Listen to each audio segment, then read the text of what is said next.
वैसे तो राजनीति में कब क्या हो जाएगा कहा नहीं जा सकता। कब किस राजनीतिक दल पर मतदाता मेहरबान हो जाएं यह भी कहा नहीं जा सकता। लेकिन आकलन वर्तमान और अतीत का ही होता है।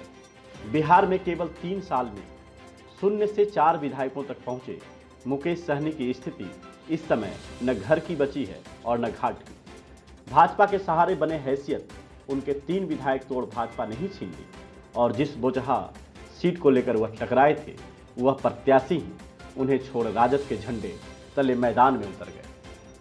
अब मंत्री पद जाना बचा है जो भाजपा छोड़ने वाली नहीं है, पर अगर थोड़ी मेहरबानी भी की तो जुलाई में विधान परिषद की सदस्यता जाने के बाद दोबारा कोई उन्हें भेजने वाला भी नहीं है। मुकेश को झटका देकर उसके 3 विधायक तोड़ने वाली भाजपा इस संख्या के सहारे सदन में सबसे बड़े दल का रूप ले चुकी है और बहुमत के लिए जदयू और उसकी संख्या ही काफी है। हम वीआईपी या किसी निर्दलीय की इन्हें जरूरत नहीं। हम वीआईपी या किसी अन्य निर्दलीय की जरूरत अब इन्हें नहीं है। अब साहनी की नजर बोचहा सीट पर लगी हुई है जो उनकी भावी राजनीति तय करेगी। मुकेश सहनी को विधानसभा चुनाव में महागठबंधन से अलग होने पर अपने कोटे से 11 सीटें देकर भाजपा ने एनडीए में शामिल किया था। मुकेश चुनाव हार गए लेकिन उनके 4 विधायक जीत गए। बहुमत के लिए उनकी भूमिका महत्वपूर्ण हो गई। उन्हें मंत्रिमंडल में शामिल किया गया और बाद में भाजपा ने अपने कोटे से उन्हें एमएलसी बना दिया, लेकिन सिर्फ 1.5 साल के लिए। बोचहा विधानसभा क्षेत्र से जीते उनके विधायक मुसाफिर पासवान के 4 माह पूर्व निधन से वह सीट रिक्त हो गई। इसी बीच उत्तर प्रदेश के चुनाव में उनकी पार्टी मैदान में उतर गई। निषाद वोटों की राजनीति करने वाले मुकेश के इस कदम से भाजपा को नुकसान हो रहा था। उन्हें समझाया गया पर वे नहीं माने। 160 सीटों पर लड़ने की घोषणा की लेकिन उतारे 53 पर की। उनका प्रयास था कि कम से कम 2-3% वोट हासिल हो जाए और कुछ सीटें मिल जाए तो यूपी में भी उनकी हिस्सेदारी हो जाएगी। निषाद आरक्षण को लेकर चुनाव में भाजपा के खिलाफ जमकर प्रचार किया लेकिन नतीजा सिफर ही रहा। भाजपा की बम्पर जीत ने उनके सारे अरमान ध्वस्त कर दिए। मुश्किल से 1% वोट भी हासिल नहीं हो सका। वहां हारने के बाद उनकी निगाहें टिक गई बोचहा पर।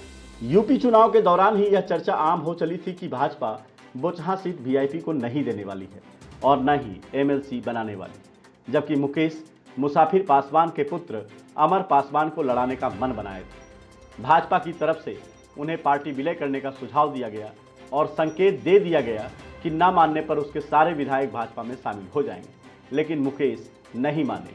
इधर मुकेश भाजपा से उलझे थे। इसी बीच राजद ने उनका प्रत्याशी तोड़कर अपना टिकट दे दिया। पीछे से मिले इस झटके के जवाब में मुकेश ने राजद से ही 9 बार बोचहा से विधायक बने चर्चित नेता रमई राम की बेटी को टिकट दे दिया। रमई राम गत चुनाव में राजद से लड़ते और मुसाफिर पासवान से 11,000 वोटों से हारे थे। मुकेश सहनी के इस कदम के बाद भाजपा ने बुधवार को उनके 3 विधायकों को तोड़ दिया। अब मुकेश मंत्री पद न छोड़ने की बात कह रहे हैं। उनकी आस मुख्यमंत्री नीतीश कुमार पर टिकी है कि हटाने का अधिकार मुख्यमंत्री का है। इस गति को प्राप्त होने की पाठकथा खुद लिखने वाले मुकेश सहनी अब दोबारा दम भरने की बात कर रहे हैं। वह निषाद समुदाय के बीच इस चर्चा को पल दे रहे हैं कि भाजपा नहीं चाहती कि निषादों को आरक्षण मिले। निषादों के बूते एक वोट बैंक तैयार कर रहे हैं। निषादों के बूते एक वोट बैंक तैयार कर बड़े दलों से गठबंधन के बूते अपनी राजनीति चमकाने और सहयोगियों पर दबाव बनाने की राजनीति इस बार मुकेश को भारी पड़ गई। उनकी नैया बीच मझधार में ही फिलहाल डूबी सी लगती है। हालांकि राजनीति में इस तरह के दौर आते जाते रहते हैं। इस शक्ति प्रदर्शन में जीत ही उनके भावी राजनीतिक जीवन की दशा और दिशा तय करेगी। Bureau report, live India news, Patna.